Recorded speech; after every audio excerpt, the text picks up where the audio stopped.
You ever get that feeling that normal life is, well, kind of boring? You know, like the things that you used to enjoy just don't really hit the same way anymore? I promise you, you are not alone.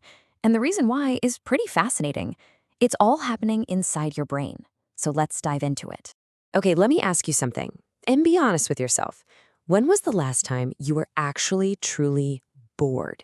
You're waiting in line, you're sitting on the couch, and you just sat with that feeling without immediately reaching for your phone to fix it. Yeah, it's probably been a while, right? Well, that little impulse, that twitch to fix boredom, is tied directly to how our brains are wired for motivation. And to really get it, we need to talk about what I like to call our brain's motivation currency. Let's break down exactly how this whole system works. And that currency, it's a little chemical you've probably heard of called dopamine. But let's just cut through all the sciencey talk for a second. The easiest way to think about it is like this. Dopamine is your brain's motivation money. It's the molecule that makes you go, hey, that was good, let's do that again. It's what drives us to seek out anything and everything that feels rewarding. So, on a totally normal day, your dopamine system tries to stay balanced. You know, healthy activities like reading a book, maybe cooking a nice meal, or having a really good conversation with a friend, they all provide this moderate, satisfying little drip of reward. This baseline feels good. It keeps our motivation nice and steady. But then, this happens. We introduce something completely different into the mix. Just look at this scale here.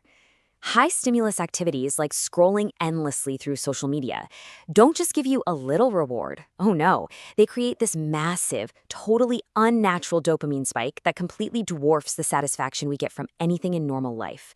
It's not even in the same league. So what happens when your brain gets slammed with these giant spikes over and over again? Well, it does what it's good at. It adapts. And two really crucial things happen.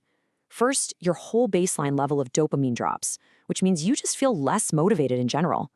And second, your sensitivity to regular, everyday rewards just plummets. To really understand what that decreased sensitivity feels like, let's use a super simple metaphor. I want you to think about water after eating candy all day.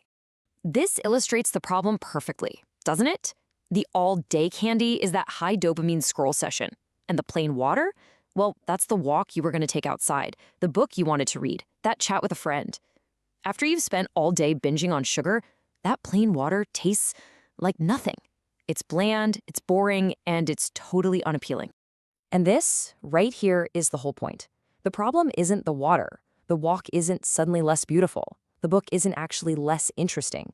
The real issue is that your brain's taste buds, your reward pathways, are just temporarily broken from being so overstimulated. I really want you to let this sink in for a second. This isn't just something that's happening to you. It is an active process. Every single hour you spend flooding your brain with these artificial highs is physically reshaping it to find the normal, healthy, wonderful parts of life less rewarding. Okay, that sounds pretty serious, I know, but here's the good news, and it's really good news. This is not a life sentence. Your brain can totally heal itself. So let's talk about the path to recalibration. Seriously, the best news out of all of this is that your brain is incredibly resilient. The state you might be in, it's not permanent. With just a little bit of time and some intention, your dopamine system can and absolutely will recalibrate itself right back to its normal, healthy baseline. But, and here's the catch, it's not an instant fix. This kind of reset takes time. We're typically talking about 2 to 4 weeks of really cutting back on those super high dopamine habits. So patience here, it's going to be your best friend. And I gotta be straight with you, it's really important to know what to expect during that reset, because it's not gonna feel great at first. You are probably gonna feel restless, you'll likely feel irritable, and you're gonna have this powerful, overwhelming feeling that nothing in the world is interesting anymore. Remember, that isn't you, that is just the feeling of your brain healing. So where on earth do you even start? It can feel super overwhelming, so let's make it incredibly simple. Let's make it actionable. Let's just talk about your first 60 seconds. So here it is. Here's a little challenge for you, and you can start right now. The very next time you feel that little pull of boredom, that powerful urge to just grab your phone, stop. Don't do it. Instead, I just want you to wait for 60 seconds. That's it. Just sit with the feeling. Where do you notice it in your body? Does it feel kind of urgent? Almost like a tiny emergency? That feeling of urgency, it's a trick. Boredom is not going to hurt you. And this quote right here is the key to getting through it. Uncomfortable is not the same as dangerous. Learning to just sit with that discomfort is the first and honestly the most powerful step you can take to get your attention back.